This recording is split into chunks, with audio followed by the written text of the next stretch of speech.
इस कहानी में दिखाए गए सभी पात्र और घटनाएं काल्पनिक हैं। ये कहानी सिर्फ और सिर्फ मनोरंजन और समाज में जागरूकता फैलाने के उद्देश्य से बनाई गई है। शादी, एक इश्क की शुरुआत, सीज़न 2 का आज हम देख रहे हैं एपिसोड नंबर 28। इससे पहले के एपिसोड मैंने प्लेलिस्ट में मेंशन कर दिए हैं, तो आप उन्हें वहां जाकर देख सकते हैं। तो चलिए शुरू करते हैं आज का ये नया एपिसोड।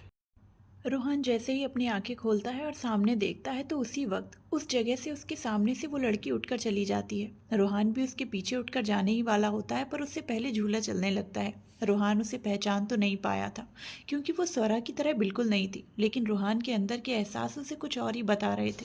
रोहन झूले में बैठा हुआ उसे ही झांक कर देख रहा था। झूला ऊपर तक जा चुका था। उस लड़की ने गाउन पहनी हुई थी और उसके बाल कंधे के थोड़ा नीचे थे, जिसे उसने खुला छोड़ा था। कुछ दूर जाने के बाद वो लड़की मुड़कर झूले की तरफ देखती है। जैसे ही वो मुड़ती है, रोहन की सांसें एक पल के लिए थम जाती हैं, क्योंकि वो लड़की और कोई नहीं, स्वरा थी। उसका क्यूट सा चेहरा आज भी वैसा ही था, लेकिन उसकी आंखों पर इस वक्त चश्मा था, जो स्वरा को बहुत अलग बना रहा था। और पहले स्वरा के बाल भी लंबे हुआ करते थे, इससे भी स्वरा बहुत ज़्यादा अलग लग रही थी। पर रोहन अपनी सोना को साफ तरीके से पहचान चुका था। रोहन उसे देखकर बहुत जोर से चिल्लाता है, सोना। स्वरा उस घूमते हुए झूले में रोहन को देख रही थी। उसके चेहरे पर कोई एक्सप्रेशंस नहीं थे। कुछ पल वो रुककर देखती है, फिर मुड़कर भागते हुए जाने लगती है। रोहन स्वरा को दूर जाते देखकर बहुत जोर जोर से पागलों की तरह चिल्लाता है, लेकिन स्वरा नहीं रुकती। वहां नीचे खड़े लोग रोहन को देख रहे थे। जब स्वरा का दूर जाना रोहन को बिल्कुल बर्दाश्त नहीं होता, तो वो अपनी बिना परवाह किए झूले की ऊंचाई से कूद जाता है। उसकी इस हरकत से सभी चौंक जाते हैं। रोहन जमीन पर पेट के बल गिरता है। इतनी ऊंचाई से गिरने की वजह से रोहन की नाक और सिर से खून बहने लगता है। रोहन उस दिशा की ओर देख रहा था जिधर स्वरा गई। वो अपने हाथ को बढ़ाते हुए बहुत धीरे से कहता है, सोना। इतना बोलते ही उसे सब कुछ धुंधला धुंधला दिखता है। आखिर में रोहन की आंखों के सामने एकदम से अंधेरा छा जाता है। रात करीब 11:30 बजे। हॉस्पिटल में रोहन की आंखें बहुत धीरे धीरे खुलती हैं। आंखें खुलते ही उसकी नज़र अपनी मासूम सी बेटी पर पड़ती है, जो आंखों में आंसू लिए उसे ही देख रही थी। रोहन की आंख खुली देखकर सरना रोते हुए रोहन के गले लग जाती है। डैडू। स्वर्णा के रोने से रोहन स्वर्णा की पीठ पर हाथ रखता है। उसकी नज़रें अब उसके दूसरी तरफ खड़े अनुराग पर पड़ती हैं, जिसके चेहरे पर बेशुमार रोहन के लिए फिक्र नजर आ रही थी। वहीं आदित्य और काव्या भी वहीं पर खड़े थे। जब वंशज, रूमानी और सरना को रोहन इतनी बुरी हालत में मिला, तो सरना का तो रो रो कर बुरा हाल था। सरना बहुत ज़्यादा घबरा गई थी, इसीलिए उसने आदित्य को कॉल करके बुला लिया। आदित्य के साथ काव्या और अनुराग भी पास थे, जिस वजह से तीनों ही जल्दी से आ गए। जब ये घटना हुई तब 4 बजे थे और तीनों ही 5 घंटे में वहां पहुंच गए थे। स्वर्णा रोते हुए कहती है, डैडू आप वहां से क्यों कूदे? मैं बहुत डर गई, आपको कुछ हो जाता तो। वंशज, रूमानी और स्वर्णा तीनों को ही रोहन के कूदने के बारे में पहले नहीं पता था। आसपास के लोगों ने उन्हें बताया कि रोहन पहले चिल्ला रहा था और फिर अचानक ऊपर से कूद गया। रूमानी के भी इस वक्त आंखों में आंसू थे। वो भरे गले से कहती है, भाई आपने ऐसा क्यों किया? काव्या भी एकदम से रोहन पर चिल्लाती है, रोहन ये क्या पागलपन है? वहां से कूदने से पहले आपको जरा भी अरना का ख्याल नहीं आया? अगर आपको कुछ हो जाता तो? कुछ वक्त पहले ही अरना को आप मिले हैं और आप फिर से उसे दूर करना चाहते हैं। रोहन चुप ही रहता है। वो बस स्वर्णा की पीठ को सहला रहा था। कुछ वक्त बाद रोहन स्वर्णा को अलग करके उसके माथे पर किस करके कहता है, आई एम सॉरी बच्चा। स्वर्णा के आंसू रोहन के गाल पर गिर जाते हैं। रोहन स्वर्णा के आंसुओं को पोंछते हुए कहता है, मुझे तुम्हारे आंसू अपने दर्द से भी ज़्यादा दर्द दे रहे हैं, प्लीज़ चुप हो जाओ। स्वर्णा जल्दी से अपने आंसुओं को पोंछती है, फिर रोहन के गालों पर अपने गिरे हुए आंसुओं को भी पोंछती है। आदित्य काव्या को आंखों से इशारा करता है, तो काव्या स्वर्णा और रूमानी को अपने साथ ले जाती है। वंशज रोहन को गुस्से से घूरते हुए कहता है, अगर इतना ही मरने का शौक था तो वैसी जगह से कूदे जहां लोग तुम्हें बचा सकें। ऐसी जगह से कूदना चाहिए था ना, जहां कोई देख नहीं पाता। वंशज की बातों में जितना गुस्सा भरा था, उतना ही उसमें प्यार भी छुपा था, इसीलिए कोई भी उसकी बात को बुरा नहीं मानता। रोहन जब कुछ नहीं बोलता तो वंशज फिर से गुस्से से कहता है, अब बोलना, चुप क्यों है? रोहन जवाब देता है, बहुत साल बाद तुम्हारी डांट और सुन रहा हूँ। तुम बोलते रहो, मैं सुनता रहूंगा। ये सुनकर वंशज आगे बढ़कर जल्दी से रोहन को हक कर लेता है। वंशज इमोशनल होकर कहता है, मैं अपने भाई और परिवार को खो चुका, अब तुम्हें नहीं खोना चाहता यार।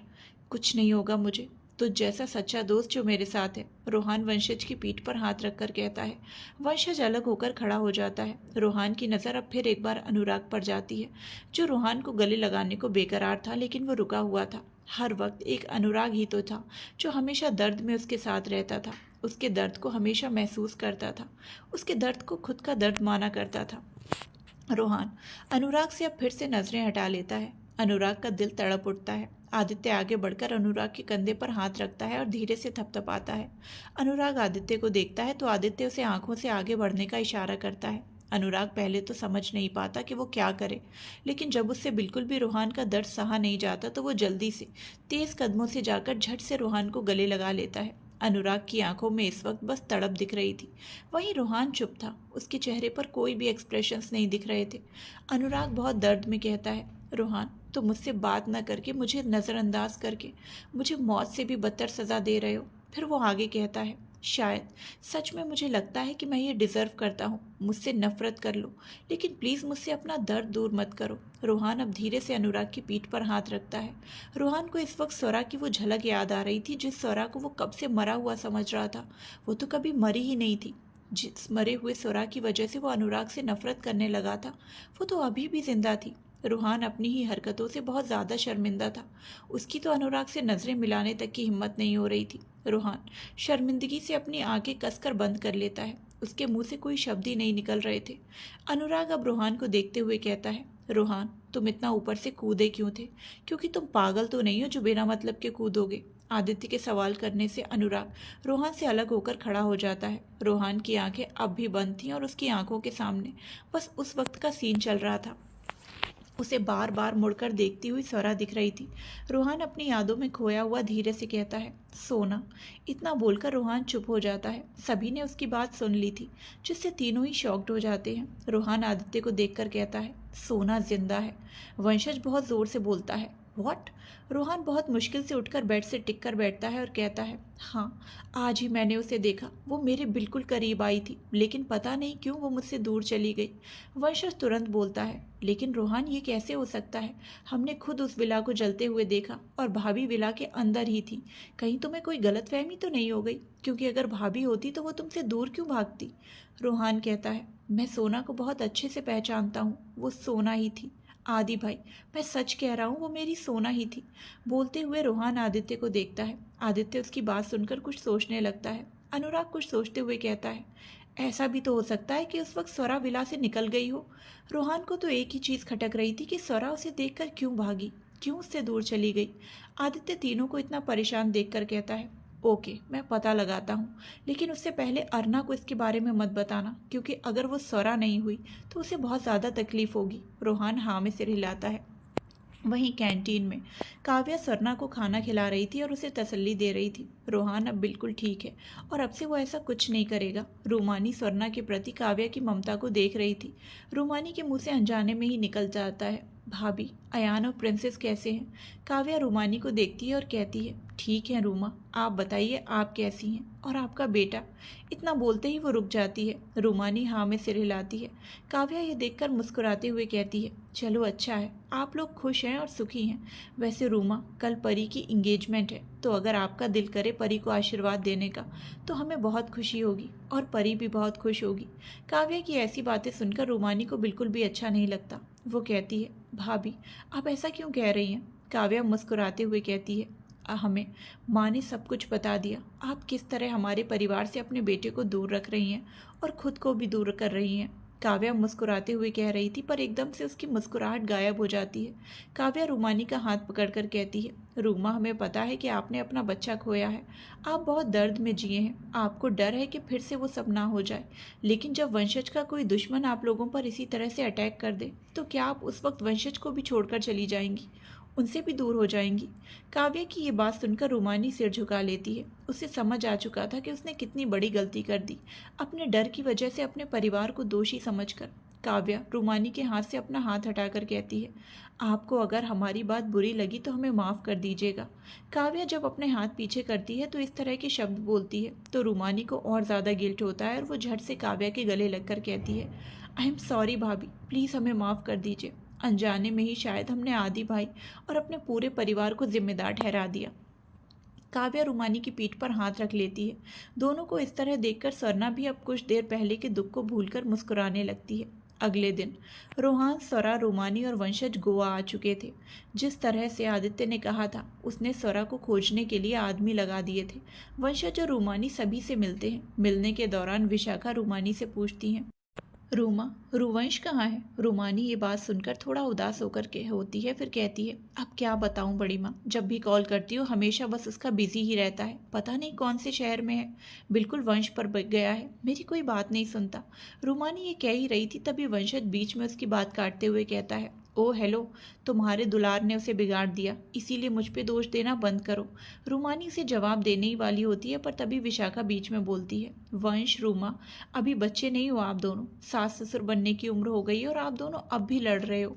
रूमानी पहले तो वंशज को घूरती है, फिर विशाखा को देखकर जल्दी से कहती है, मैं क्या लड़ रही हूँ, मैं तो बस बता रही थी, ये वंश ने ही ये सब शुरू किया। वंशज जल्दी से बोलता है, मैंने नहीं, तुमने किया, तुमने सबसे पहले मुझे उकसाया ताकि हमारी बहस हो। विशाखा जल्दी से कहती है, बस बस बस कीजिए दोनों, एक काम करती हूँ, मैं ही चली जाती हूँ। इतना कहते हुए वो उठकर चली जाती हैं। वंशज और रूमानी एक दूसरे को देखते हैं, फिर एक दूसरे को उंगली करते हुए कहते हैं, देखो, अब बड़ी माँ भी तुम्हारी वजह से चली गई। और फिर क्या था, दोनों की बहस शुरू हो जाती है। उनके साथ साथ जो जो बैठे या खड़े थे वो भी एक एक करके खिसकते हुए वहाँ से चले जाते हैं। आज आव्या की इंगेजमेंट थी, तो ध्रुवंश सुबह से काम में लगा हुआ था। इंगेजमेंट के लिए एक बड़ा सा हॉल बुक किया गया था, जहां पर इस वक्त ध्रुवंश सबको इंस्ट्रक्शंस देने में बिजी था। ध्रुवंश एक और देखते हुए कहता है, ये बिल्कुल भी अच्छा नहीं है, जल्दी से इसे चेंज करो। ध्रुवंश के चेहरे पर परेशानी की झलक दिख रही थी। वो इस तरफ देखते हुए सब कुछ चेक कर रहा था। तभी कयारा कॉफ़ी के 2 मग लाकर टेबल पर रखती है और कहती है, कॉफ़ी।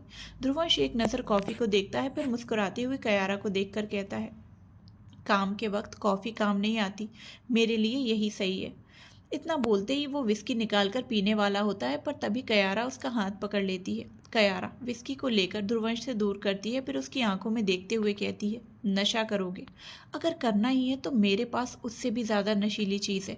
इतना बोलते हुए कयारा अपने होठों को बाइट कर लेती है। ध्रुवंश मुस्कुराते हुए कयारा के चेहरे के ऊपर झुकता है और कहता है, अगर ये नशा करके बैठा तो कुछ नहीं कर पाऊंगा। कयारा ध्रुवंश की गर्दन पर अपने दोनों हाथ लपेट लेती है और उसके चेहरे को बहुत गौर से देखते हुए कहती है, आई लव यू।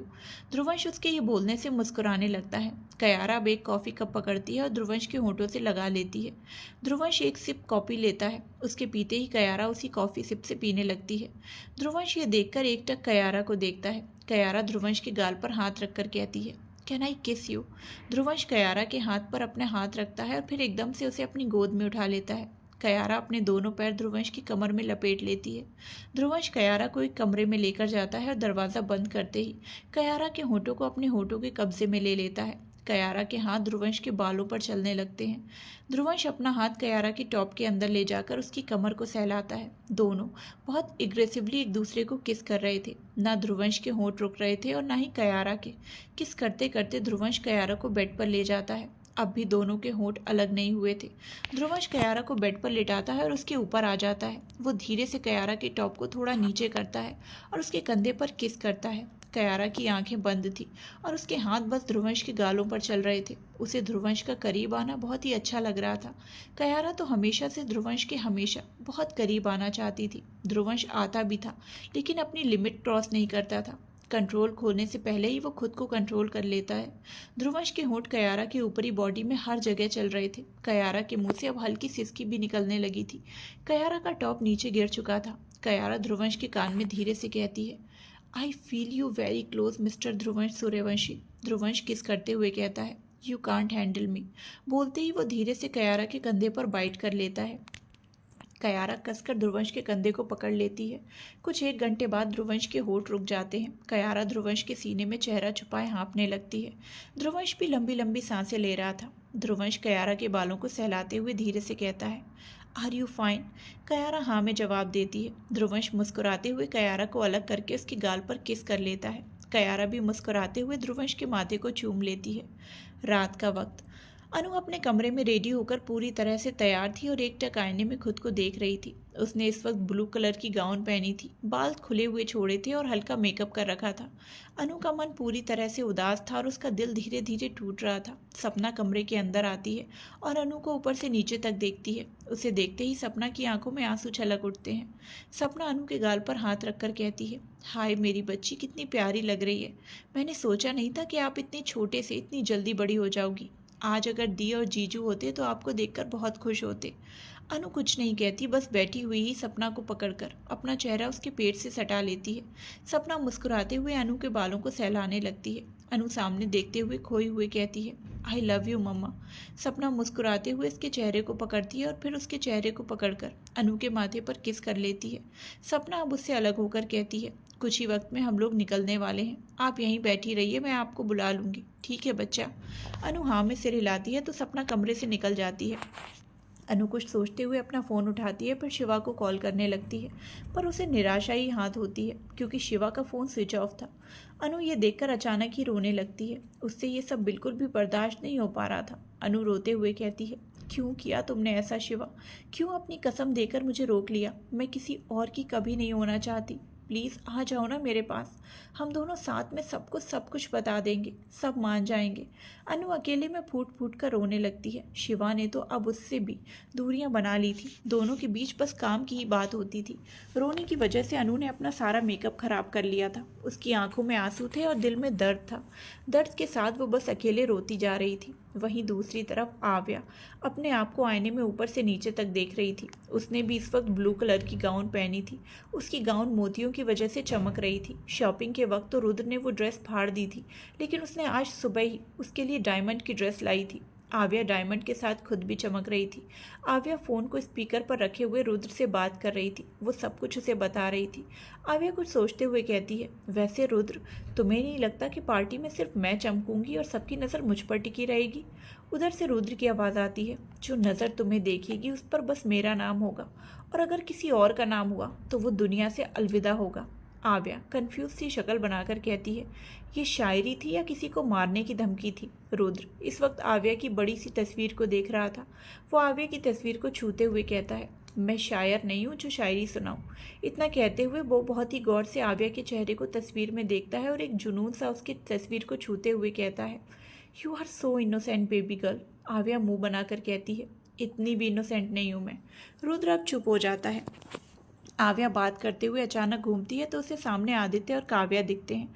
आदित्य जहां फ़ोन चला रहा था तो वहीं काव्या आव्या को घूरते हुए देख रही थी। आव्या जल्दी से फ़ोन को स्पीकर से हटाकर धीरे से कहती है, रुद्र मम्मा डैडा है, मैं बाद में बात करती हूँ। आव्या फ़ोन कट करके फिर से आदित्य और काव्या की ओर मुड़ती है। काव्या उसे घूरते हुए कहती है, आपको देखकर ऐसा फील आ रहा है जैसे आपका बॉयफ्रेंड कोई और है और हम किसी और से आपकी इंगेजमेंट करवा रहे हैं। सुबह से मैं देख रही हूँ कि आप फ़ोन में चिपकी हुई हैं। आदित्य फ़ोन को बंद करके पॉकेट में रखकर कहता है, तो क्या हुआ वाइफी, उसके होने वाले हस्बैंड से तो बात कर सकती है, इसमें गलत क्या है? बोलते हुए आदित्य आव्या की तरफ बढ़ जाता है। आदित्य का आव्या के साइड लेने से आव्या खुश हो जाती है। वहीं काव्या चिढ़ते हुए कहती है, आपने कुछ ज़्यादा ही बिगाड़ कर रखा हुआ है इसे। आदित्य आव्या के छोटे से चेहरे को अपने हाथों में भरता है और कहता है, तुम खुश हो रैबिट? आव्या जल्दी से कहती है, बहुत। आदित्य आव्या के माथे पर किस करके कहता है, then I am also happy. Aditya अब आव्या को अपने सीने से लगा लेता है। आव्या आदित्य को पकड़कर खुशी से कहती है, you are world's best dada, I love you. अब काव्या उधर खड़ी हुई उदासी से कहती है, हाँ मैं तो बहुत बुरी माँ हूँ ना, मुझसे तो कोई प्यार ही नहीं करता। आव्या आदित्य से अलग होकर कहती है, क्या मम्मा, आई लव यू ऑल्सो। इतना बोलते ही वो आगे बढ़कर काव्या के गले लग जाती है। आव्या काव्या के गले लगे हुए कहती है, चाहे दुनिया आपकी जितनी भी बुराई करे, आप मेरी सबसे बेस्ट मम्मा हैं। मुझे पता है कि आप जैसा डैडी से प्यार करते हैं वैसा हमसे नहीं करती, बट उससे आधा प्यार भी हमारे लिए बहुत ज़्यादा है। आव्या की बात सुनकर काव्या की आंखों में आंसू आ जाते हैं। काव्या मुस्कुराते हुए कहती है, मेरी परी इतनी बड़ी हो गई। आव्या मुस्कुराने लगती है। Party hall. सिंघानिया के कुछ लोग यहाँ पहुँच चुके थे। प्रन्या चेयर पर बैठी हुई बोरियत से जूस पी रही थी। उसने थीम के हिसाब से ब्लू कलर की साड़ी पहनी थी, हल्का मेकअप किए हुए नाखुश दिख रही थी। हालांकि वो अनु और आव्या के लिए खुश थी, लेकिन खुद के लिए दुखी। उसे भी आज रिंग सेरेमनी में अव्यान के हाथ से रिंग पहननी थी। वो नज़रें घुमाए देखती है तो उसकी नज़र अव्यान पर जाती है, जो ध्रुवंश से कुछ बातें कर रहा था। जैसे ही वो अव्यान को इस तरह देखती है तो जल्दी से मुंह फेर लेती है। प्रन्या पाइप से जूस को चूसते हुए खुद से कहती है, पता नहीं कुछ इंसान खुद को क्या समझकर बैठ जाते हैं। इतना खड़ूस भी नहीं होना चाहिए। शादी करने के लिए पूछो तो ये बोलकर ठुकरा दिए कि उनके बजट में नहीं है। ऐसा फील होता है जैसे किसी भिखारियों के घर में शादी कर ली हो मैंने। प्रन्या अकेली बैठी हुई अव्यान के साथ पूरा सिंघानिया परिवार को जी भरकर कोस रही थी। वो धीरे धीरे खुद में बड़बड़ा रही थी। तभी उसे अपने कान में किसी की सांसों का एहसास होता है। प्रन्या खुशबू से पहचान लेती है कि उसके पास खड़ा कौन है, पर प्रन्या उसे देखती नहीं। वो अब मन में अव्यान को कोस रही थी। अव्यान, जो इस वक्त प्रन्या के कान के पास झुका हुआ था, वो उसके कान में धीरे से किस करता है। प्रन्या के जूस पीते हाथ अपने आप रुक जाते हैं। अव्यान अपने हाथ को प्रन्या की साड़ी के अंदर पेट पर रखता है। प्रन्या एकदम से सियार उठती है। अव्यान प्रन्या के पेट को धीरे से सहलाते हुए कहता है, और कुछ खाने के लिए चाहिए लिटिल गर्ल। इतना बोलते ही वो वेटर को आंखों से इशारा करके ऑर्डर देता है। प्रन्या कुछ नहीं बोलती। वो अव्यान के हाथ को निकालते हुए खुद से दूर करने लगती है, जिससे अव्यान और जकड़कर पकड़ लेता है। एक वेटर आता है और प्रन्या की तरफ खाना बढ़ाता है। खाने को देखकर प्रन्या जल्दी से कहती है, हमें नहीं चाहिए कोई खाना। अव्यान प्रन्या के कान में कहता है, खा लो ना लिटिल गर्ल, भूखे और कितना कोसती रहोगी, भूख लग गई होगी। ये स्पेशली मैंने तुम्हारे लिए ऑर्डर किया है। प्रन्या उसी तरह से मुंह फुलाए बैठी रहती है। अव्यान कुछ पल उसके फूले हुए गालों को देखता है, फिर प्रन्या के कंधे पर धीरे से किस करता है। प्रन्या अपनी आंखें बंद कर लेती है। अव्यान अपनी गहरी गर्म सांसों को छोड़ते हुए उसके कान में कहता है, वैसे मैं तुम्हें एक बात बताना भूल गया। प्रन्या एकदम से क्यूरियस हो जाती है जानने के लिए, पर यह अव्यान नहीं देख पाता। अव्यान खुलेआम प्रन्या को इस तरह से बार बार किस कर रहा था, जिसे बहुत से लोग देख चुके थे और मुस्कुरा भी रहे थे। अव्यान बहुत धीरे से कहता है, वो मैं ये कह रहा था कि अव्यान इतना बोलता है तभी आदित्य, काव्या और आव्या की एंट्री होती है। तीनों को देखते हुए अव्यान हल्का सा प्रन्या के चेहरे को देखकर मुस्कुराता है और तीनों की ओर बढ़ जाता है। अव्यान को पता था कि प्रन्या उसकी पूरी बात सुनने के लिए उसके पीछे ज़रूर आएगी, इसीलिए वो मुस्कुरा रहा था। अव्यान बस हमेशा प्रन्या को परेशान ही करते रहता है। अव्यान सबसे पहले जाकर आव्या के माथे पर किस करता है। आव्या खुशी से अव्यान के गले लग जाती है। आव्या की खूबसूरती आज हद से ज़्यादा चमक रही थी, क्योंकि उसकी मुस्कान एक पल के लिए भी गायब नहीं हो रही थी। अनुराग, सपना और अनु उसके बाद आते हैं। अनु का मुरझाया हुआ चेहरा इस वक्त झुकी हुआ था। आरुष आगे बढ़कर तीनों का स्वागत करते हुए अनु को गले लगाता है। अनु अपने छोटे भाई के लिए थोड़ा सा मुस्कुरा देती है। ध्रुवंश भी पहले आव्या से मिलता है, फिर अनु से। इस प्रकार एक कोने में खड़ी हुई सबको खुशी मनाते हुए देख रही थी। पार्टी की रौनक तो तब बढ़ती है जब रुद्र और नैना की एंट्री होती है। रुद्र ने भी ब्लू कलर का सूट पहना था, जिसमें वो बहुत ज़्यादा डैशिंग और परफेक्ट हैंडसम लग रहा था। आव्या पहले से ही उस पर फिदा थी और आज उसे देखकर और भी ज़्यादा फिदा हो गई। रुद्र के सीरियस एक्सप्रेशंस उस पर और भी ज़्यादा जच रहे थे। आव्या का रुद्र तो आ चुका था, लेकिन अनु को रिंग पहनाने वाला कोई नहीं आया। ध्रुवंश अनु और आव्या को स्टेज पर खड़ा कर देता है और ख़ुद नीचे आ जाता है। आव्या रुद्र को ही देख रही थी, रुद्र भी आव्या को ही देख रहा था। तभी अचानक पूरे हॉल की लाइट ऑफ हो जाती है। शोर गुल्ला शुरू हो जाता है, पर एकदम से स्पॉटलाइट अनु और आव्या पर पड़ती है। उतना होने के बाद स्पॉट्स बदल जाते हैं। एक तो रुद्र और दूसरा, जब सभी लोग दूसरे स्पॉट को देखते हैं तो उनके मुंह से एक ही शब्द निकलता है, शिवा। अनु अंधेरा होने से रोने लगती है। आते साथ जब उसने चारों ओर देखा तो उसे शिवा नहीं दिखा, जिस वजह से अनु अंधेरे में रोने लगती है। लेकिन उसके कान में भी जैसे ही शिवा का नाम आया, अनु नज़रें उठाकर देखने लगती है। सामने स्पॉटलाइट में शिवा ब्लू सूट में खड़ा था। अनु जैसे ही देखती है तो उसका तो दर्द था वो एकदम से बाहर आ जाता है। अनु खुशी से अब रोने लगती है। वो रोते हुए ज़मीन पर घुटनों के बल बैठ जाती है। इस वक्त उसे ये सच में एक सपने जैसा लग रहा था। अनुराग अनु को देखते हुए मुस्कुराता है, तो वहीं सपना भी मुस्कुराते हुए कहती है, आपने तो डरा ही दिया था मेरी बच्ची को। अनुराग के होठों पर मुस्कुराहट और ज़्यादा बढ़ जाती है। अनुराग अब सुबह हुई बातें सोचने लगता है। सुबह तक शिवा को भी कुछ पता नहीं था। अनुराग के साथ सभी घरवाले जानते थे कि अनु और शिवा एक दूसरे से प्यार करते हैं, लेकिन अनु हमेशा ये बात छिपाती थी। दोनों में से कोई भी ये नहीं बताते थे। इसीलिए अनुराग ने इस तरह का प्लान किया। एक तरह से वह अनु और शिवा को पनिशमेंट भी दे गया और दोनों को यह एहसास होने दिया कि कोई भी बात हो पहले पेरेंट्स को बताना चाहिए। सुबह शिवा जाने के लिए पूरी तरह से तैयार था, तभी अनुराग आकर उसे अपनी प्लानिंग के बारे में बताता है। वैसे तो शिवा को अनु को दर्द में देखना बिल्कुल अच्छा नहीं लगा था और उसने ये मना भी किया था, लेकिन अनुराग ने उसे ज़बरदस्ती मना ही लिया। सभी के चेहरे पर अनु के लिए खुशी साफ छलक रही थी। अनुराग आगे बढ़कर अनु को देखते हुए कहता है, तुम रो रही हो अनु, शायद तुम्हें लड़का पसंद नहीं आया। ऐसी बात है तो हम उसे एक्सचेंज कर सकते हैं। जैसे ही अनुराग ये बोलता है, अनु जल्दी से उठकर अनुराग को गले लगा लेती है और रोते हुए कहती है, you are the best papa, I love you so much. Anurag Anu की पीठ को सहलाते हुए कहता है, आई लव यू टू बच्चा, अब रोना बंद करो वरना तुम्हारा मेकअप खराब हो जाएगा। आव्या ये सुनकर हंसती है। अनुराग आव्या को देखता है तो आव्या जल्दी से अपना मुंह छुपा लेती है। अनुराग अब अनु को अलग करके उसके आंसुओं को पोंछता है तो अनु कहती है, मैंने अपने असली मम्मा डैडो को तो नहीं देखा, पर पापा और मम्मा, मैं जब आप दोनों को देखती हूँ तो कभी नहीं लगता कि मैं आपकी बेटी नहीं हूँ। आप दोनों बहुत अच्छे हैं मम्मा पापा। अनुराग मुस्कुराकर अनु के माथे पर किस करता है, फिर उसके गाल को थपथपाकर स्टेज से नीचे आ जाता है। रुद्र और शिवा दोनों अब आव्या और अनु के पास जाते हैं। आव्या रुद्र को देखकर मुस्कुराती है। अनु अपनी नम आंखों से शिवा को देखती है। शिवा मुस्कुराते हुए अनु को देख रहा था। प्रज्ञा और स्वर्णा गुलाब के फूलों से सजाया थाल पर रिंग ले जाती हैं। प्रज्ञा आव्या और रुद्र के बीच खड़ी हो जाती है तो वहीं स्वर्णा अनु और शिवा के बीच खड़ी हो जाती है। अनु और आव्या दोनों एक साथ रिंग उठाते हैं। शिवा तो अपना हाथ बढ़ा देता है लेकिन रुद्र अपना हाथ नीचे ही रखा रहता है। आव्या उसे आंखों से इशारे करती है। रुद्र उसके इशारे को समझता तो है लेकिन अपना हाथ नहीं बढ़ाता। आव्या चिढ़ते हुए जल्दी से रुद्र के हाथ को पकड़कर रिंग उठा लेती है। रुद्र आव्या के हाथ को पकड़कर घुमाता है जिससे आव्या की पीठ रुद्र के सीने से लग जाती है। आव्या सबको देखकर खुद को छुड़ाते हुए धीरे से कहती है, ये तुम क्या कर रहे हो?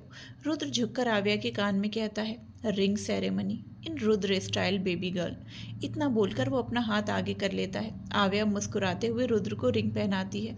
अनु भी उसी वक्त शिवा को रिंग पहनाती है। हॉल में तालियों की गड़गड़ाहट सुनाई देती है। रुद्र रिंग पहनाते ही आव्या को घुमाता है। आव्या पहले जैसी सीधी खड़ी हो जाती है। काव्या उन दोनों को देखते हुए कहती है, ये दोनों रिंग पहना रहे हैं, डांस कर रहे हैं। काव्या की बात सुनकर श्रेष्ठा जो इस वक्त पानी पी रही थी वो सारा पानी मुंह से बाहर निकाल देती है और फिर खांसने लगती है। ध्रुव जल्दी से श्रेष्ठा की पीठ को सहलाते हुए कहता है, आराम से, क्या करती हो बेबी? श्रेष्ठा नॉर्मल होकर कहती है, काव्या तुम्हारा दामाद भी तो अजीब है, तो अजीब तरह से रिंग पहनाएगा। आई मीन अलग तरह से।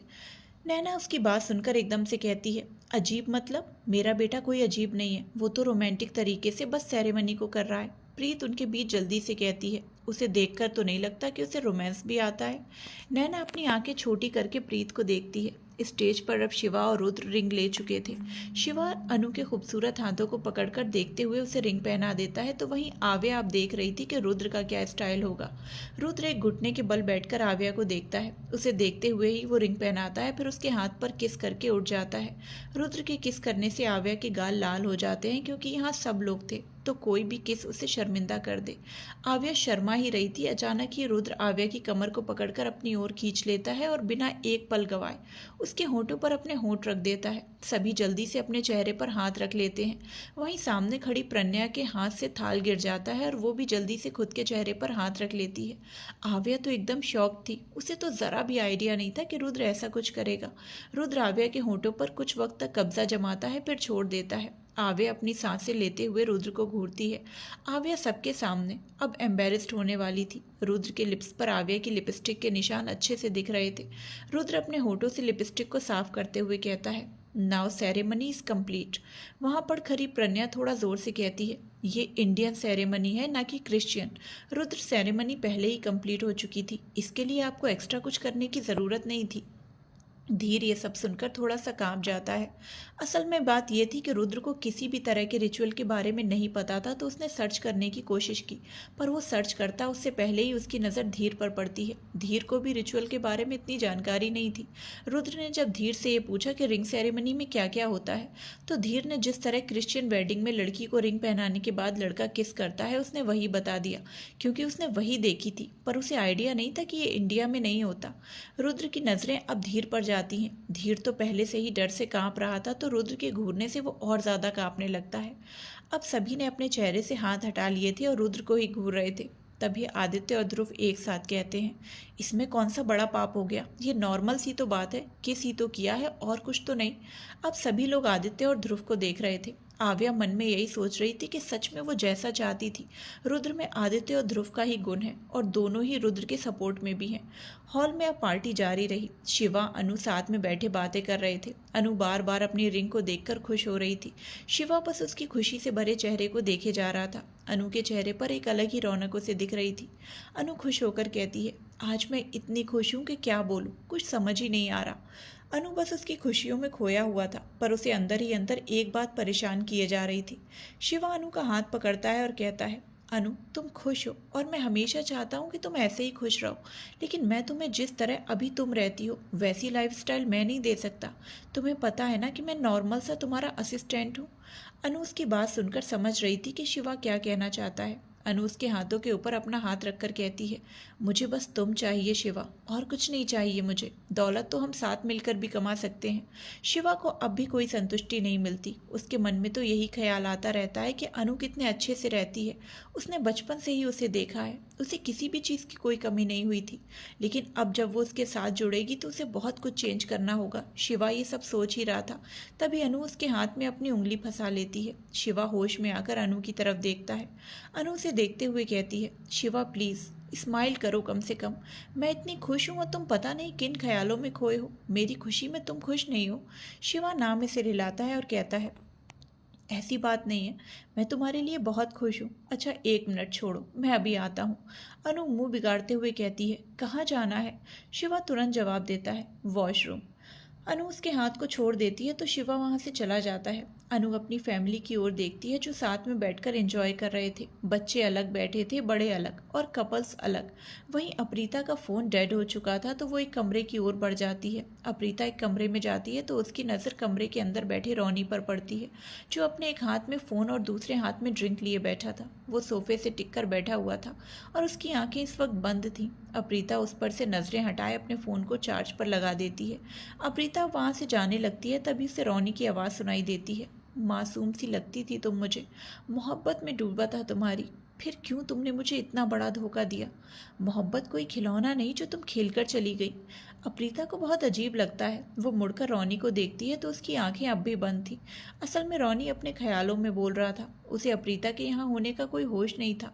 अप्रीता धीरे कदमों से चलकर जाती है और ध्यान से फ़ोन को देखने लगती है। फ़ोन में उसे दिखता है एक मैसेज बॉक्स खुला था और उसमें कई सारे मैसेजेस थे। उन मैसेजेस को देखते ही अप्रीता की आंखें हैरानी से बड़ी हो जाती हैं। एकदम से उसकी आंखों में आंसू आ जाते हैं। अप्रीता रोनी को देखते हुए अपने कदम पीछे करने लगती है। उसकी आंखों में आंसू उसके गालों पर बह जाते हैं। अप्रीता के मुंह से रोने की आवाज़ निकलने ही वाली होती है कि वो तुरंत अपना मुंह बंद कर लेती है। अप्रीता पीछे होते होते वॉश से टकरा जाती है जिससे वो गिर जाता है। आवाज़ सुनकर रोनी झट से अपनी आंखें खोलता है और मुड़कर उस ओर देखता है, पर वहाँ अप्रीता नहीं थी। अप्रीता वहाँ से भाग चुकी थी। रोनी ग्लास को टेबल पर रखकर फ़ोन को पॉकेट में रखता है और देखने के लिए जल्दी से बाहर निकल जाता है। वो बाहर निकलकर देखता है, उसे बस अप्रीता की छोटी सी झलक दिखती है, पर वो उसे पहचान नहीं पाता क्योंकि अप्रीता अब भागकर जा चुकी थी। रोनी उस ओर देखते हुए कुछ सोचते हुए अंदर आता है और वॉश को अपनी जगह पर सही से रख देता है। इधर आव्या अपने हाथ में पहनी रिंग को देखते हुए अजीब अजीब सा मुंह बना रही थी। रुद्र बस उसके चेहरे के एक्सप्रेशंस को देख रहा था। रुद्र आव्या को देखते हुए अपनी सीरियस आवाज़ में कहता है, अगर प्रॉब्लम है तो निकाल दूं क्या बेबी गर्ल? आव्या रुद्र को देखती है, फिर थोड़ा उदास होकर कहती है, मुझे लगा था कि तुम मुझे बहुत अलग रिंग पहनाओगे, लेकिन ये तो कुछ अलग नहीं है। जैसे तुम हर वक्त अलग चीज़ें करते रहते हो, कुछ तो डिफरेंट होना चाहिए था ना इसमें। रुद्र आव्या का हाथ पकड़ता है और उसे अपनी ओर खींच लेता है, जिससे आव्या उसकी ओर झुक जाती है। रुद्र आव्या की आंखों में देखते हुए कहता है, कुछ ज़्यादा ही डिफरेंट का शौक है तुम्हें, तुम्हें ये पसंद नहीं आया? कहते हुए रुद्र आव्या की उंगलियों को सहलाता है। आव्या मुस्कुराते हुए कहती है, बहुत पसंद आया। इनफैक्ट मैंने तो इस डिज़ाइन को उस वक्त देखा था जब मेरी तुमसे ज़्यादा जान पहचान भी नहीं थी। मुझे बहुत पसंद आई थी और मुझे ये चाहिए भी थी। इतना कहते ही आव्या रुक जाती है। रुद्र अब आव्या के हाथों को होठों से चूम रहा था। आव्या ये देखकर अपने हाथ पीछे करने लगती है। रुद्र उसके हाथ को छोड़कर उसे देखने लगता है। आव्या कुछ सोचते हुए शक भरी निगाहों से उसे देखने लगती है और कहती है, उस वक्त तुम मेरा पीछा कर रहे थे ना, इसका मतलब तुमने ये पहले ही खरीद ली थी। रुद्र चेयर पर लीन होकर कहता है, तुम्हारी चाहत को तुम्हें सौंपना हक है मेरा, मेरे हक पर सवाल करना तुम्हें हक नहीं है। आव्या ये सुनकर हंसते हुए कहती है, रुद्र तुम एकदम पागल हो। अगर मैंने हाँ ना किया होता तो तुम्हारा कितना बड़ा लॉस हो जाता। ओह गॉड, सीरियसली मैंने तुम जैसा कभी कहीं नहीं देखा, देख भी नहीं सकती। Because no one in this world is like Rudra Suryavanshi. I am unique baby girl. Rudra अपनी नॉर्मल सी आवाज़ में कहता है। आव्या अपने दोनों हाथ गाल पर रखकर कहती है, हाँ शायद इसीलिए तुम सिर्फ मेरे हो। रुद्र तुरंत कहता है, नो बेबी गर्ल, मैं किसी का नहीं हूँ, पर तुम सिर्फ मेरी हो। मैं सिर्फ मैं हूँ, मुझ पर सिर्फ मेरा हक है। वो हक मैं किसी को भी नहीं दूंगा, ना प्यार को ना परिवार को। रुद्र की बातों से आव्या का मुंह बन जाता है, क्योंकि वो अच्छी तरीके से समझ रही थी कि रुद्र खुद पर कभी किसी का हक नहीं होने देगा। आव्या भी उसकी बातों को सोचते हुए कहती है, अगर मैं भी कहूँ कि मैं किसी को हक नहीं दूंगी तो? रुद्र अपनी गर्दन टेढ़ी करके आव्या को देखते हुए कहता है, मैं इतना अच्छा भी नहीं हूँ बेबी गर्ल, तुम किसी को हक दो या ना दो, पर मुझे हक देना ही पड़ेगा। आव्या कहती है, अजीब ज़बरदस्ती है। इतना कहते ही आव्या रुद्र से मुंह फेर लेती है। कुछ पल दोनों के बीच का माहौल बिल्कुल शांत हो जाता है। रुद्र एक छोटा सा बॉक्स निकालकर आव्या की ओर बढ़ाते हुए कहता है, योर एंगेजमेंट गिफ्ट। आव्या तुरंत मुड़कर देखती है। बॉक्स बहुत छोटा था, वो किसी रिंग बॉक्स की तरह लग रहा था। आव्या बॉक्स को लेकर खोलती है तो उसके होठों पर बड़ी सी मुस्कुराहट आ जाती है। उस बॉक्स में एक लॉकेट था जिसमें AR लिखा था, और उसमें एक लड़का और एक लड़की एक दूसरे को किस कर रहे थे। वैसा डिज़ाइन बना हुआ था। AR देखकर तो आव्या खुश हो जाती है, लेकिन जब उसकी नज़र किस वाले डिज़ाइन पर पड़ती है तो वो अपनी आंखें छोटी करके रुद्र को घूरने लगती है। रुद्र बिना एक्सप्रेशन के उसे देख रहा था। उसे देखकर ऐसा लग रहा था जैसे उसने कितना महान काम किया हो। अब क्योंकि रुद्र ने उसे एंगेजमेंट गिफ्ट दिया था तो उसे तो ये पहनना ही था। आव्या लॉकेट को निकालकर अपने गले में पहनने लगती है। तभी रुद्र उठता है और उसके पीछे खड़ा होकर चेन को पकड़ लेता है। ये एहसास होते ही आव्या चेन छोड़ देती है। रुद्र चैन के हुक लगाकर उसके कान में धीरे से कहता है, यू नो बेबी गर्ल, तुम्हारे शरीर में ऐसी ऐसी जगह पर तिल हैं कि मैं आउट ऑफ कंट्रोल हो जाता हूँ। आव्या ये सुनकर हैरानी से शर्मा जाती है। रुद्र आव्या की गर्दन पर किस करता है जहाँ आव्या के तिल थे, जिससे आव्या का पूरा बदन सिहर उठता है। रुद्र अब ठीक से खड़ा हो जाता है। अब सभी फैमिली डिनर के लिए होटल के टेरेस पर जाते हैं। सारे मेहमान जा चुके थे। टेरेस पे बहुत स्पेशल तरीके से अरेंजमेंट किया गया था। इसमें एक बहुत ही लंबी टेबल लगी थी जिस पर सभी आ चुके थे। प्रज्ञा अपनी नजरें इधर से उधर घुमाते हुए अभियान को देख रही थी, जो एंगेजमेंट के बाद से ही गायब था। प्रीत प्रज्ञा को देखकर कहती है, कॉल कर लो ना प्रज्ञा। प्रज्ञा थोड़ा परेशान होकर कहती है, कॉल रिसीव ही नहीं कर रहे। काव्या आदित्य को देखकर पूछती है, मिस्टर हस्बैंड आपको पता है कि अयान कहाँ है? आदित्य आराम से खाते हुए कहता है, छोटा बच्चा थोड़ी है जो मुझे बताकर जाएगा, गया होगा किसी काम से। आव्या नाराज होते हुए कहती है, ऐसा भी क्या काम है जो अपनी बहन की खुशी से भी इम्पोर्टेंट हो गया? भाई ना हमेशा ऐसे ही करते हैं। अभियान के गायब होने पर सबके अलग अलग एक्सप्रेशंस थे। नैना रुद्र को देखते हुए पूछती है, रुद्र तुम्हें पता है कि अभियान कहाँ है? रुद्र तुरंत जवाब देता है, नो मॉम। उसने इतना बोलते ही उसके फ़ोन में एक मैसेज आता है। वो मैसेज अभियान का ही था, जिसमें लिखा था, मुझे तुमसे अभी मिलना है, हमारी जगह पर आ जाओ। रुद्र मैसेज पढ़कर फ़ोन बंद करता है, फिर कुछ सोचने लगता है। रुद्र नैना की ओर देखकर कहता है, मॉम मुझे कुछ काम याद आ गया, मैं सीधे घर पर मिलता हूँ, आपको धीर ड्रॉप कर देगा। नैना रुद्र को रोकती है। वहीं काव्या भी कहती है, डिनर कर लो फिर चले जाना। रुद्र काव्या को देखकर कहता है, नहीं सासू माँ, टाइम नहीं है। रुद्र जाने के लिए कदम बढ़ाता है, तभी आव्या उसका हाथ पकड़ लेती है। रुद्र आव्या को देखता है। आव्या अपनी मासूम आंखों से देखते हुए कहती है, पहली बार फैमिली डिनर पर तुम हो और ऐसे जा रहे हो, मत जाओ ना। देखो भाई भी नहीं है और तुम भी जा रहे हो, मेरा मूड खराब हो जाएगा, फिर मैं भी कुछ भी नहीं खाऊंगी। रुद्र आव्या के करीब आता है और उसकी प्लेट से गुलाब जामुन उठाकर आव्या को खिलाता है, फिर उसका आधा खुद खाकर कहता है, अब ठीक है, बहुत अर्जेंट है बेबी गर्ल, वरना मैं ज़रूर रुकता। अच्छे से डिनर करना, ओके बाय। इतना बोलते ही रुद्र आव्या के गाल पर किस करता है और जल्दी से तेज कदमों से वहाँ से चला जाता है। आव्या अपने गाल को छूती है और फिर अपनी पूरी फैमिली को देखती है जो उसे देखकर मुस्कुरा रहे थे। आव्या जल्दी से अपनी नज़रें झुका लेती है। श्रेष्ठा मजाकिया अंदाज में कहती है, प्रिंसेस का प्रिंस तो कुछ ज़्यादा ही डिफरेंट है। इंगेजमेंट सबके सामने किस करके पूरी की, कहीं ऐसा ना हो कि शादी सबके सामने सुहागरात मनाकर पूरी कर दे। प्रीत भी हंसते हुए कहती है, कोई भरोसा नहीं है।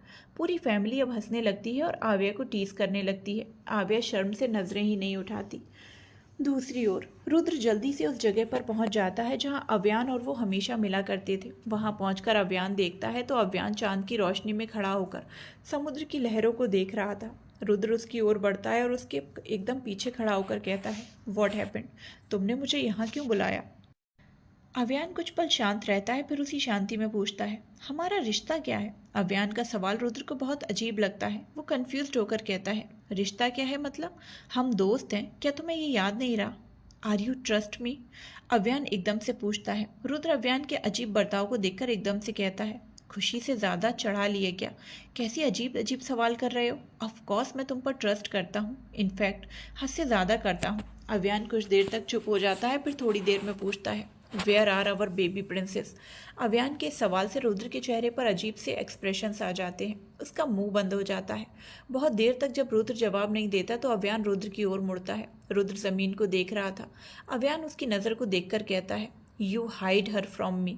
रुद्र को चुपचाप देखकर अव्यान सीरियस होकर पूछता है, कहाँ है वो? रुद्र नजरें उठाकर अव्यान को देखकर कहता है, जहाँ भी है सेफ है। रुद्र का ऐसा कहना अव्यान को बिल्कुल भी अच्छा नहीं लगता, क्योंकि रुद्र उससे बात छुपा रहा था। अव्यान दूसरी ओर देखते हुए कहता है, वेयर? अव्यान के ये पूछने पर रुद्र कोई जवाब नहीं देता। अव्यान को अब धीरे धीरे गुस्सा आने लगा था। अव्यान थोड़ा जोर से चिल्लाता है, I said where is she? Rudra Avyaan की ओर बढ़ते हुए कहता है, मेरी बात सुन। रुद्र उसके पास जाकर खड़ा होता है। उसके करीब खड़े होने से अव्यान अचानक ही मुड़ता है। इसी के साथ रुद्र के चेहरे पर एक जोरदार पंच लगाता है। रुद्र इसके लिए तैयार नहीं था, जिस वजह से वो 2 कदम पीछे हो जाता है। रुद्र नजरें उठाकर अव्यान को देखता है, जिसकी आंखें गुस्से से लाल थी। रुद्र उसे समझाने के लिए फिर एक बार बढ़ता है और कहता है, अव्यान पागल मत बन, ये किसी की चाल है। अव्यान भी आगे बढ़कर अचानक ही रुद्र की कॉलर पकड़कर पंच पर पंच मारते हुए चिल्लाता है, you bastard, you liar, you cheater. मारते मारते वो एकदम से रुद्र को एक लात मारता है। रुद्र सीधा नीचे गिर जाता है। अव्यान गुस्से से उस पर चिल्लाता है, दोस्ती के नाम पर गद्दारी की तूने। अव्यान के अंदर गुस्से का भूत सवार था। उसने रुद्र को इतनी जोर से मारा था जिससे रुद्र की नाक और मुंह से इस वक्त खून निकल रहा था। उसके चेहरे पर चोट के निशान थे। वो अपनी नाक और मुंह से बहते खून को पोंछते हुए अव्यान को देखता है। अव्यान फिर से आगे बढ़ता है और रुद्र के ऊपर चढ़कर उसके चेहरे पर फिर से मारते हुए कहता है, उसे मुझसे छुपाने की हिम्मत कैसे हुई तुम्हारी? अव्यान रुद्र को मारते ही जा रहा था, तभी अचानक रुद्र अव्यान को अपने ऊपर से जोर से धकेलता है और खुद को संभाल कर बैठते हुए कहता है, वो मेरी बहन है, उसे मैं छुपाऊं दिखाऊं मेरी मर्जी। रुद्र का ऐसा कहना अव्यान के गुस्से को और ज्यादा भड़का देता है और रुद्र भी खुद को रोक नहीं पा रहा था। क्या बोला? तुम्हारी बहन, तुम्हारी मर्जी? वो इतना बोलकर फिर से रुद्र की ओर बढ़कर उसे मारने लगता है। रुद्र बस मार खा रहा था, वो बचने की भी कोशिश नहीं कर रहा था। अव्यान के ऊपर इस वक्त गुस्सा सवार था। रुद्र से पहले अव्यान ने नैना को अपनाया था। अव्यान को सबसे ज्यादा इंतजार था बेबी के आने का। रुद्र तो उसे बहुत बाद में मिला। अव्यान नैना पर खुद से ज्यादा कभी भी किसी और का हक नहीं सह सकता था। माँ भले उसकी काव्या थी, लेकिन उसके लिए नैना काव्या से भी बढ़कर थी। अव्यान को एंगेजमेंट के बाद ही पता चला कि वो जिस बच्ची को मरा हुआ समझ रहा था, वो कभी मरी ही नहीं थी, बल्कि रुद्र ने उसे छुपा कर रखा था। नैना को अव्यान ने अब भी उस बच्ची के लिए रोते हुए देखा था। उससे नैना का दर्द बर्दाश्त नहीं होता था। इसीलिए जब उसे ये पता चला कि रुद्र ने अंतरा को छुपा कर रखा हुआ है, नैना के अंदर के दर्द को वो कम कर सकता है, फिर भी वो नहीं कर रहा। ये सब सोचकर अव्यान के अंदर गुस्से से आग लग रही थी। वो रुद्र को बस मारते ही जा रहा था। रुद्र की हालत बहुत ज़्यादा खराब हो चुकी थी। उसके चेहरे पर पूरा खून दिख रहा था। जब अव्यान उसे मारते मारते थक जाता है तो उसके सामने बैठकर हाँफने लगता है। रुद्र अपने खून से लथपथ आंखें धीरे से खोलता है। अव्यान रुद्र को देखते हुए कहता है, तू भी गद्दार निकला अपने बाप की तरह। तुझसे ये उम्मीद नहीं थी मुझे, धोखेबाज साला। रुद्र अपनी आंखों को बहुत मुश्किल से खोलते हुए अव्यान को देख रहा था। अव्यान के हाथों में खून लगा था, साथ ही शर्ट पर भी। रुद्र मुस्कुराने की कोशिश करता है पर वो कर नहीं पा रहा था। रुद्र कहता है, रुक क्यों गया, मारना। अव्यान ये सुनकर फिर एक बार भड़क जाता है। अव्यान उसके पास आकर उसके जबड़े को पकड़कर दांत भींचते हुए कहता है, वो बच्ची कहाँ है? कहाँ छुपाया है तूने उसे? रुद्र की बुरी हालत और ज्यादा बुरी हो चुकी थी। अव्यान रुद्र को झटके से छोड़ता है तो रुद्र जोर जोर से खांसने लगता है। अव्यान फिर से जमीन पर बैठता है। उसका गुस्सा वक्त के साथ बढ़ता ही जा रहा था। इस वक्त उसका दिमाग बस ये सोच में था कि रुद्र ने उससे अंतरा को छुपाया। रुद्र की आंखें अब बिल्कुल भी खुल नहीं रही थी, वो एकदम चिपक चुकी थी। अव्यान खुद में धीरे धीरे कहता है, कभी सोचा नहीं था कि तू इतना बड़ा गद्दार निकलेगा। मैं अपनी लाइफ की हर एक बात तुझसे शेयर करता हूँ, एक भी ऐसी बात नहीं है जो मैंने तुम्हें बताई ना हो, और तूने। इतना बोलकर वो गुस्से से नीचे घायल पड़े रुद्र को देखता है। अव्यान दांत भींचते हुए कहता है। घायल रुद्र अव्यान की बात को चुपचाप सुन रहा था। अव्यान रुद्र के दिए धोखे के बारे में सोचते हुए अचानक ही गुस्से से जमीन पर मारता है। रुद्र की आंखें अब बंद हो चुकी थी। वो बंद आंखों से ही धीरे से कहता है, तुम्हें गुस्सा निकालना है तो मुझ पर निकाल, खुद को इस तरह चोट मत पहुंचाओ। रुद्र के बोल में इस वक्त अव्यान के लिए सिर्फ साफ झलक रही थी। अव्यान की नज़र रुद्र पर जाती है तो वो गुस्से से चिल्लाता है, चोट तो तूने पहुंचाई है, और अब ये दिखावा करना बंद कर कि तुम्हें मेरी चोट की फिक्र है। रुद्र बहुत ही सीरियस होकर कहता है, ठीक है मैं धोखेबाज हूँ, गन तुम्हारे पास ही है, मार दो मुझे, मैं तुझ जैसा नहीं हूँ, समझा ना। धोखेबाजी की कहानियाँ बहुत सुनी है मैंने, प्यार में धोखा तो बहुत सुना है, लेकिन तूने तो दोस्ती पर भी धोखा दिया, दगाबाज साला। बोलते ही अव्यान कुछ देर तक वहाँ बैठा रहता है। कुछ आधे घंटे बाद अव्यान उठकर अपने लड़खड़ाते हुए कदम से वहाँ से जाने लगता है। लड़खड़ाहट चोट की वजह से नहीं बल्कि दोस्ती में धोखा मिलने की वजह से हुई थी। अव्यान का आज दिल दुखा था। उसे दिल में चोट लगी थी जो उसे बहुत तकलीफ दे रही थी। रुद्र बहुत मुश्किल से अपनी आंखें खोलकर उसे जाते हुए देख रहा था। जब अव्यान रुद्र की आंखों से गायब हो जाता है तो रुद्र अपना फ़ोन निकालता है और किसी को कॉल करके कहता है, अच्छे से ध्यान देना, तब तक उसका पीछा करो जब तक कि वो सेफली घर ना पहुंचे। रुद्र बोलने की हालत में नहीं था, फिर भी वो बोल रहा था। थोड़ी देर में रुद्र बहुत मुश्किल से उठता है और उठकर बैठ जाता है। उसकी आंखें खून से अब चिपक चुकी थी। एक आंख हल्की खुल रही थी लेकिन दूसरी एकदम चिपक चुकी थी। रुद्र का फार्म हाउस। आव्या रुद्र के फार्म हाउस से निकल ही रही थी तभी उसकी नज़र रुद्र पर जाती है। रुद्र की इतनी बुरी हालत देखकर आव्या घबराकर उसके पास जाती है और उसे पकड़कर पूछती है, रुद्र ये क्या हुआ तुम्हें, किसने किया ये? रुद्र आव्या को अपने फार्म हाउस में देखकर थोड़ा हैरान था। वो कहता है, बेबी गर्ल तुम यहाँ क्या कर रही हो? आव्या परेशान होकर कहती है, आंटी की तबीयत अचानक खराब हो गई थी तो मैं उन्हें पहचाने आ गई, लेकिन तुम्हारी ये हालत किसने की और कहाँ गए थे तुम? क्या हुआ मॉम को, चेक किया तुमने या फिर मैं किसी डॉक्टर को बुलाऊं? रुद्र आव्या से ये बहुत मुश्किल से पूछता है और उसी के साथ वो फ़ोन निकालने के लिए अपना हाथ पॉकेट में ले जाता है तो आव्या तुरंत कहती है, उनकी ज़रूरत नहीं है, मैं खुद एक डॉक्टर हूँ। रुद्र ज़्यादा कुछ नहीं हुआ है, बस थकान की वजह से सिर में दर्द हो रहा था, मैंने दवाई दे दी है, आराम करेंगी तो ठीक हो जाएंगी, और डॉक्टर की ज़रूरत उनसे ज़्यादा तुम्हें है। ये क्या हालत करके रखी हुई है तुमने? आव्या इतना बोलकर रुद्र को उसके कमरे की ओर ले जाती है। आव्या रुद्र को कमरे में जाकर बेड पर लिटाती है और जल्दी से फर्स्ट एड बॉक्स लेकर उसके सामने बैठ जाती है। रुद्र के चेहरे पर एक भी ऐसी जगह नहीं थी जहाँ पर चोट के निशान ना हो। उसे इस तरह देखकर आव्या को भी तकलीफ हो रही थी। वो उसके चेहरे से खून को पोंछते हुए कहती है, कितना खून बह रहा है, तुम तो मारने वाले इंसान हो, फिर मार खाकर कैसे आ गए? रुद्र चुप था और चुपचाप ही आव्या को देख रहा था, उसकी डांट सुन रहा था। आव्या रुद्र के चेहरे के खून को साफ करने के बाद उसकी चिपकी आंखों को देखती है तो उसे डांटते हुए कहती है, कितनी प्यारी आंखें थी, सब खराब करके आ गए। शादी के बाद अगर मारपीट करके आए ना तो घर में घुसने भी नहीं दूंगी तुम्हें। आव्या बिल्कुल किसी बीवी की तरह बिहेव कर रही थी लेकिन रुद्र को बहुत अच्छा लग रहा था। उसने फर्स्ट टाइम आव्या के इस बिहेवियर को देखा था। खून साफ करने के बाद आव्या रुद्र के चेहरे की हर एक चोट को दवाई लगाती है। रुद्र आव्या को दवाई लगाता हुआ देख रहा था और मन में ही सोच कर कह रहा था, क्या रिलेशन बनाए हैं मैंने, भाई मारता है और बहन उस पर मरहम लगाती है। आव्या हर तरफ दवाई लगाने के बाद रुद्र के लिप्स पर लगाने के लिए हाथ बढ़ाती है तभी रुद्र अचानक ही उसके हाथ को पकड़ लेता है। आव्या उसे कंफ्यूज होकर देखती है। रुद्र आव्या को देखकर कहता है, वहाँ दवाई मत लगाओ, मुझे कुछ करना है। आव्या समझ नहीं पाती तो इसीलिए पूछ लेती है, क्या करोगे? रुद्र तुरंत ही जवाब देता है, मुझे तुम्हें थैंक यू बोलना है। आव्या पहले तो हैरान होती है फिर कुछ सोचते हुए कहती है, दवाई लगाने के बाद भी थैंक यू बोल सकते हो, मुझे नॉर्मल थैंक यू नहीं बोलना। रुद्र तुरंत ही कहता है तो आव्या फिर से सोच में पड़ जाती है। कुछ देर तक सोचने के बाद आव्या को समझ आता है कि रुद्र किस थैंक यू की बात कर रहा है। समझते ही आव्या रुद्र को घूरते हुए कहती है, शर्म नाम की चीज़ नहीं है क्या तुम में? चोट लगी है और तुम्हें मुझे किस करना है? एक झापड़ लगाऊंगी ना तो तुम्हारी सारी शर्म हया खत्म हो जाएगी। अब चुपचाप हाथ छोड़ो, मुझे दवाई लगानी है। रुद्र आव्या की बात सुनकर उसका हाथ छोड़ देता है। आव्या फिर से दवाई लगाने लगती है। इस वक्त रात के 11 बज रहे थे। आव्या को ध्रुवंश का कॉल आता है। आव्या फ़ोन को स्पीकर पर रखकर रुद्र को बहुत ध्यान से दवाई लगाते हुए कहती है, मेरा बच्चा आज मैं घर नहीं आऊँगी, मम्मा को बता देना। ध्रुवंश उधर से शक करते हुए कहता है, क्यों नहीं आना ट्यूलिप? आव्या थोड़ा फ्रस्ट्रेट होकर कहती है, ये रुद्र पता नहीं खुद को कहाँ से पिटवा कर आया है, बहुत चोट लगी है ऐसे। ध्रुवंश हैरान होकर कहता है, टाइगर को किसी ने पीटा है? ट्यूलिप और कोई बहाना नहीं मिला तुम्हें? आव्या तुरंत कहती है, मैं बहाना नहीं कर रही हूँ बच्चा, सच में किसी ने इसे बुरी तरह पीटा है। मैं फ़ोटो भी दिखा सकती हूँ।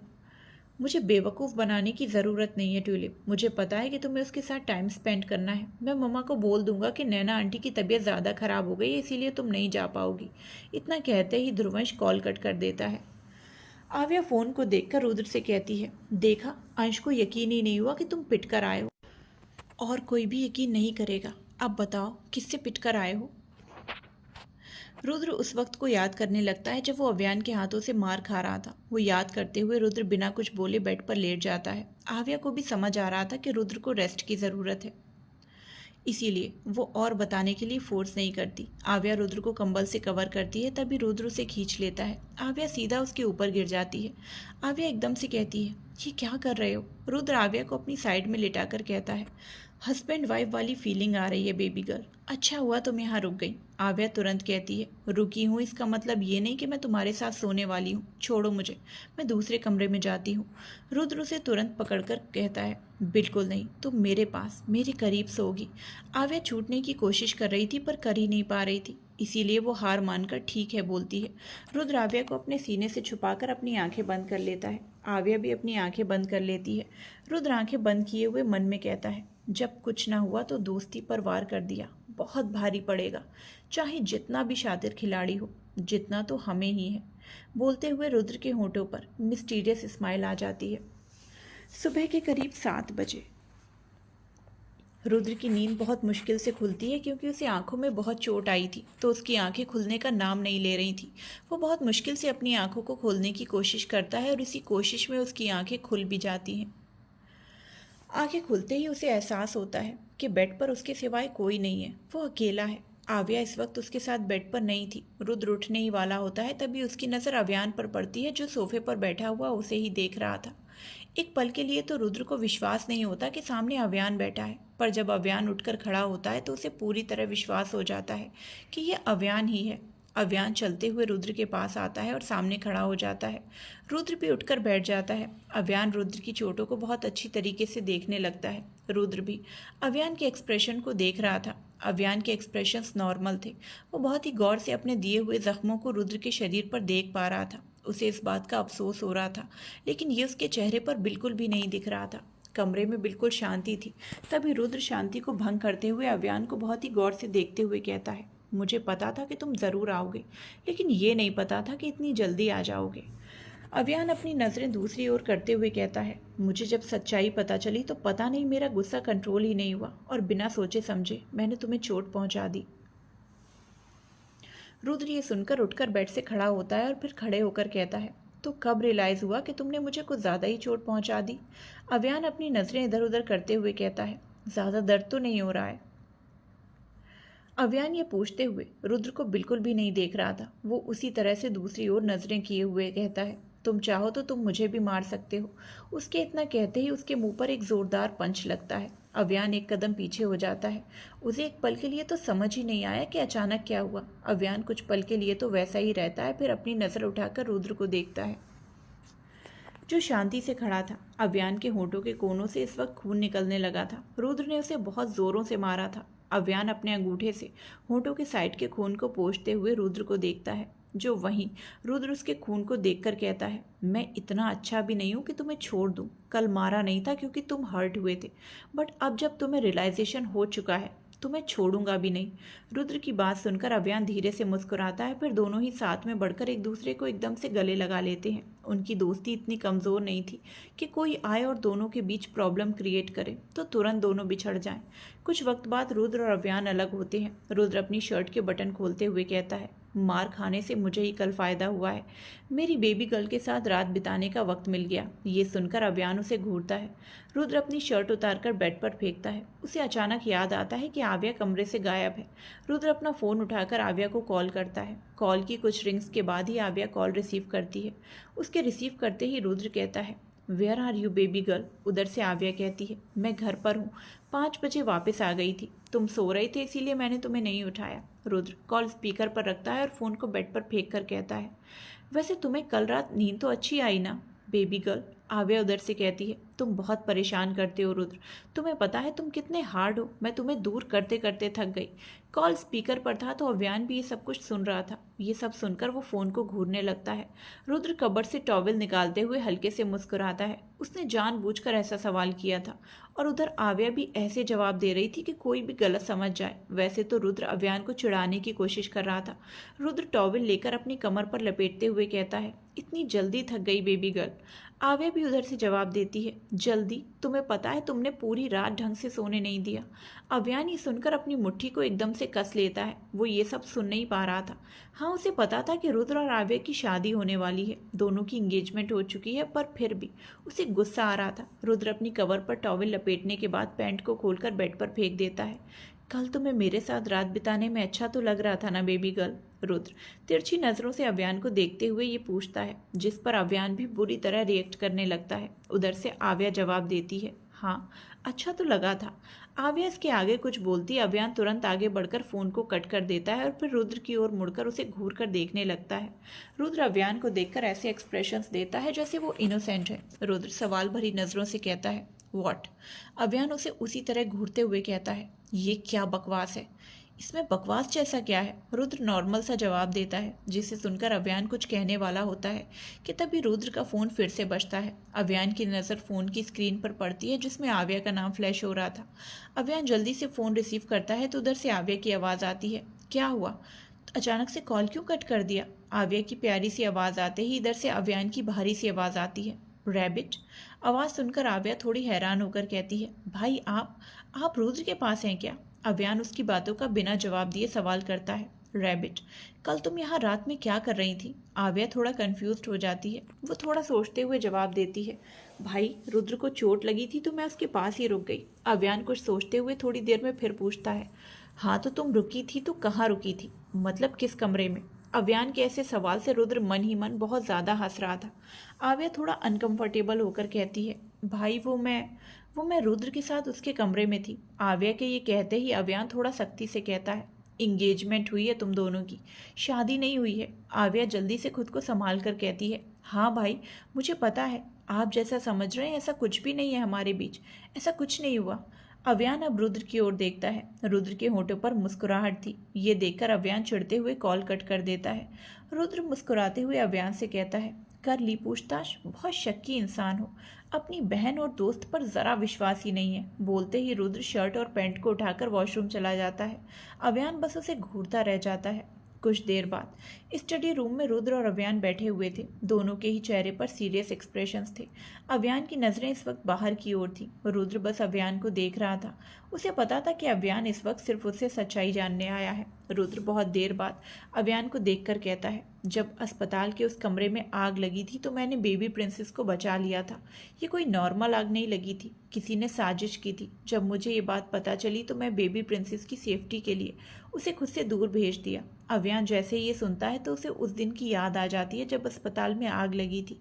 दरअसल जिस दिन अंतरा पैदा हुई थी, कुछ दिन के लिए तो दोनों अस्पताल में ही थे, लेकिन एक दिन रुद्र को काम से जाना पड़ गया था। उस वक्त बस अकेला अव्यान हॉस्पिटल में था। जिस कमरे में नैना थी उस कमरे में अंतरा को नहीं रखा गया था। अंतरा को बेबी वार्ड में रखा गया था जिसमें कई सारे बच्चे थे। अव्यान नैना के वार्ड में था। तभी अचानक अस्पताल में ज़ोर से हल्ला गुल्ला होने लगता है। जब अव्यान वार्ड से बाहर निकलता है तो उसे पता चलता है कि बच्चे के वार्ड में आग लगी है। ये सुनकर तो अव्यान का एक पल के लिए शरीर वहीं पर जम जाता है। उसे समझ ही नहीं आता कि अचानक ये क्या हो गया। अव्यान भागते हुए उस ओर चला जाता है और वहां जाकर देखता है तो कमरे के अंदर बस आग की लपटें दिख रही थी, इसके सिवाय कुछ भी नहीं। अव्यान उसे आग में जाने ही वाला होता है, पर उससे पहले ही रुद्र उसे पीछे से पकड़कर खींच लेता है। अव्यान झटपटाता हुआ चिल्लाता है, छोड़ो मुझे, छोड़ो, बेबी प्रिंसेस जल जाएगी। अव्यान इस तरह से चिल्लाता है जैसे वो तड़प रहा हो। रुद्र अव्यान को जकड़ते हुए पकड़ लेता है और थोड़ा जोर से चिल्लाता है, अव्यान पागल मत बनो, वो जल चुकी है, तुम्हें भी जलना है क्या? अव्यान ये सुनकर जोर से चिल्लाता है। रुद्र उसे संभालने के लिए जल्दी से कसकर गले लगा लेता है। अव्यान अब भी झटपटा रहा था, लेकिन वो रुद्र की कैद से छूट नहीं पाता। रुद्र उसे गले लगाए हुए एकटक उस आग को देखने लगता है। मैंने तुम्हें नहीं बताया क्योंकि मैं तुम्हें बता नहीं सकता। I can't explain you. Baby princess को मैं अपनी शादी में सबसे इंट्रोड्यूस करवाने वाला था, क्योंकि वो जिस तरह की है वो कभी भी मुझे किसी और का नहीं होने देगी। रुद्र अपने सीरियस आवाज़ में कहता है। इनसिक्योरिटी में वो बेबी गर्ल की जान भी ले सकती है। मैं बेबी गर्ल की जान पर रिस्क नहीं ले सकता, और अगर मॉम को उसके बारे में बता दिया तो मॉम उसी के साथ ही रहने की जिद करेंगी। वो उसे खुद से दूर नहीं रखेंगी, उसे भी यहाँ पर लेकर आ जाएंगी। अभियान अपने मन में चल रहे सवाल को उभरते हुए रुद्र से कहता है, मुझे बस ये जानना है कि तुमने उसे मुझसे क्यों दूर रखा। अगर उसकी जान को खतरा था तो तुम मुझे भी तो बता सकते थे। इतने सालों में ये तो नहीं समझता कि वो मर गई है। अभियान ये कहता है तो रुद्र एक पल के लिए चुप हो जाता है। अव्यान अब रुद्र की ओर देख रहा था और रुद्र दूसरी ओर देख रहा था। काफी देर चुप रहने के बाद रुद्र एकदम शांति से कहता है, उसकी जान को तुम्हारी वजह से ही खतरा था, इसीलिए मैंने उसे तुमसे दूर कर दिया। मैंने उस वक्त बस अपनी बेबी प्रिंसेस के बारे में सोचा, मुझे बस उसकी जान की फिक्र थी। अव्यान जब ये सुनता है तो उसकी वजह से अंतरा की जान खतरे में थी, तो उसे अंदर से बहुत ज़्यादा गिल्टी फील होता है, पर उसे पता नहीं था कि उसकी वजह से कैसे अंतरा की जान खतरे में थी। क्या कोई दुश्मन था जो अंतरा के थ्रू उसे चोट पहुंचाना चाहता था? To be continued. यार कुछ भी कहो, इस सीज़न में मुझे सबसे ज़्यादा पसंद अव्यान और रुद्र की फ्रेंडशिप आ रही है। आप बताइए, आपको कैसी लग रही है रुद्र और अव्यान की फ्रेंडशिप?